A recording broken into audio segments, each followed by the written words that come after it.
Le débat de ce Smart Impact, on va parler communication, marketing et le rôle de ces métiers dans la transition environnementale et sociétale avec Ambroise Collomb. Bonjour, bienvenue. Bonjour. Vous êtes le cofondateur des Nouveaux Géants. Olivier Bayou, bonjour et bienvenue. Bonjour. Vous êtes directeur du planning stratégique chez Saatchi et Saatchi. Nouveaux Géants, organisme de formation sur la transition écologique. Vous publiez, vous êtes venu avec d'ailleurs une étude sur la transition écologique au cœur des métiers du marketing et de la communication.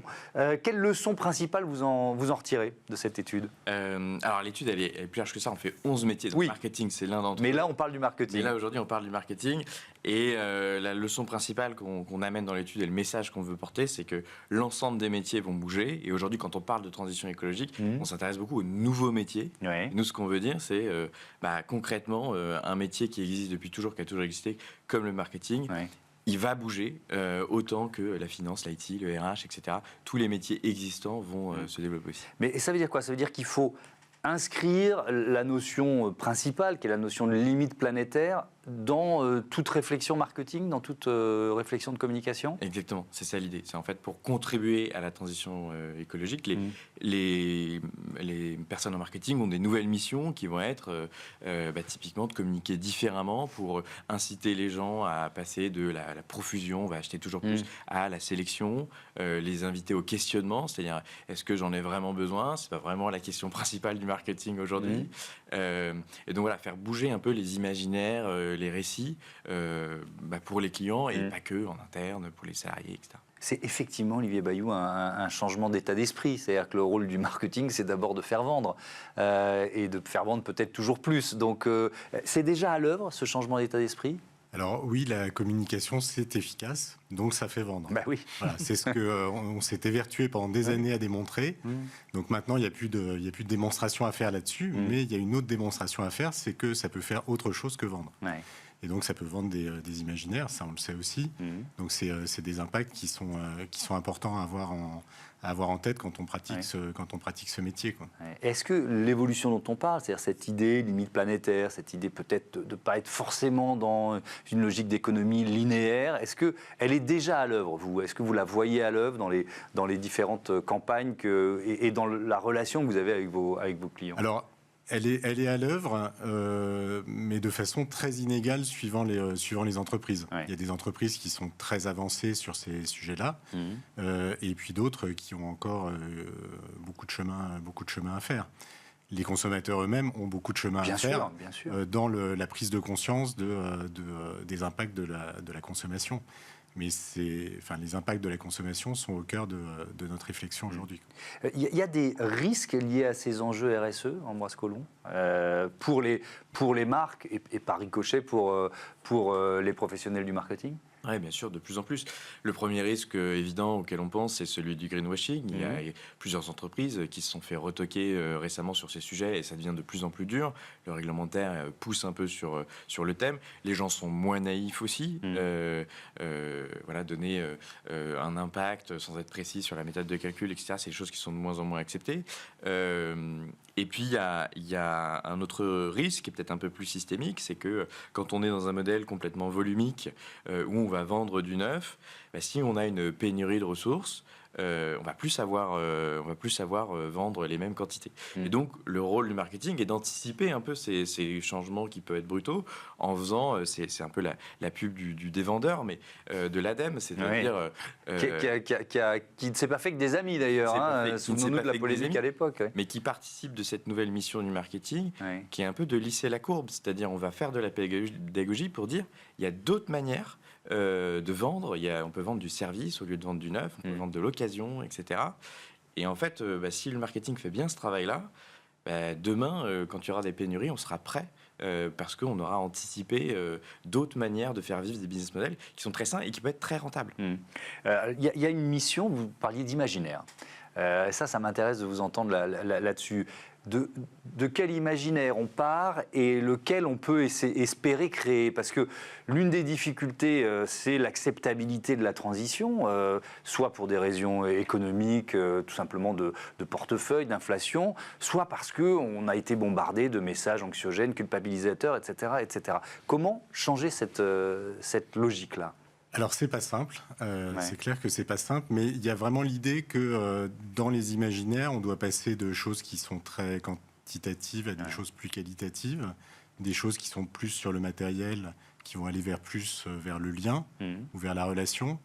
Voilà, donc le définir d'une façon précise, c'est pas évident, mais dès lors que on voit par exemple dans la pub Renault Capture, qui est une pub automobile dans laquelle on voit systématiquement des gens qui n'utilisent pas le véhicule, on est en train de changer notre rapport à l'automobile. C'est-à-dire qu'on est en train de passer d'une logique d'addiction à l'automobile à une logique où on se pose systématiquement la question de savoir si on doit l'utiliser ou pas. Et ça, à mon avis, c'est un excellent exemple d'une communication qui travaille l'imaginaire que l'on a sur l'automobile. De la même façon que le dévendeur pose le débat de notre rapport à la consommation. Est-ce que je vais m'acheter 2 t-shirts en promo alors que j'en ai déjà un qui est top et qui me va très bien, quoi. Oui, effectivement. On commence à voir fleurir des publicités qui sont dans cette logique-là. Il y a aussi l'idée de passer de la possession à l'usage. Ça, c'est un message que vous essayez, ou que certains de vos clients veulent faire passer ? Alors, c'est évidemment une transition qui est plus, on va dire, une transition de business model. Mais dans cette transition de business model, il y a un besoin de communication. C'est-à-dire qu'on ne change pas le business model d'une entreprise sans accompagner les collaborateurs de cette entreprise et sans accompagner les clients de cette entreprise. Donc, c'est extrêmement important que la communication joue ce rôle d'accompagnement des nouveaux modèles économiques et des nouveaux business models. Est-ce que vous parlez d'un combat culturel ? Ah oui, alors ça, je pense que on est en plein dedans. C'est vraiment une question de culture.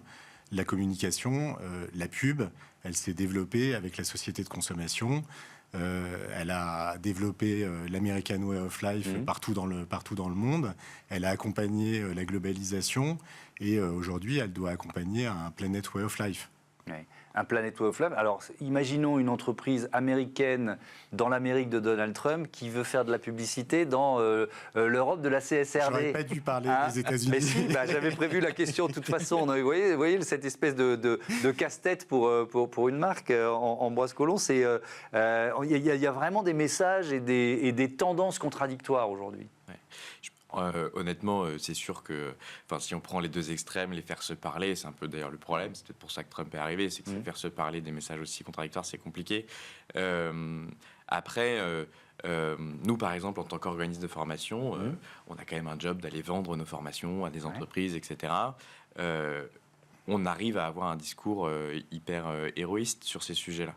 Parce qu'en fait, les nouveaux business models, il y en a qui ont fait des super tentatives, ça peut être très rentable.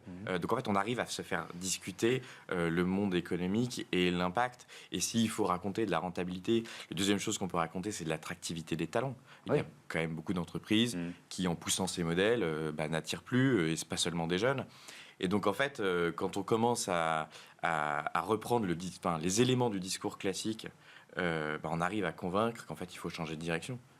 Est-ce que cette transformation des métiers de la communication, elle est perçue comme prioritaire ? Elle est où en haut de la pile d'un directeur général d'une entreprise ? C'est une très bonne question. Aujourd'hui, il y a deux types de priorisation. Il y en a une qui se base sur quel est l'impact du métier. Donc, par exemple, je suis aux achats, je fais 80-90% du bilan carbone. En général, c'est très priorisé. À l'inverse, il y a une logique d'influence interne. RH, finance, je vais faire bouger l'organisation. Et la communication, elle est particulièrement priorisée dans des entreprises où la culture de l'entreprise repose beaucoup là-dessus.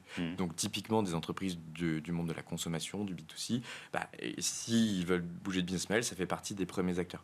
Sur des entreprises peut-être B2B, un peu moins engagées dans leur communication, évidemment, ça va être un peu dépriorisé.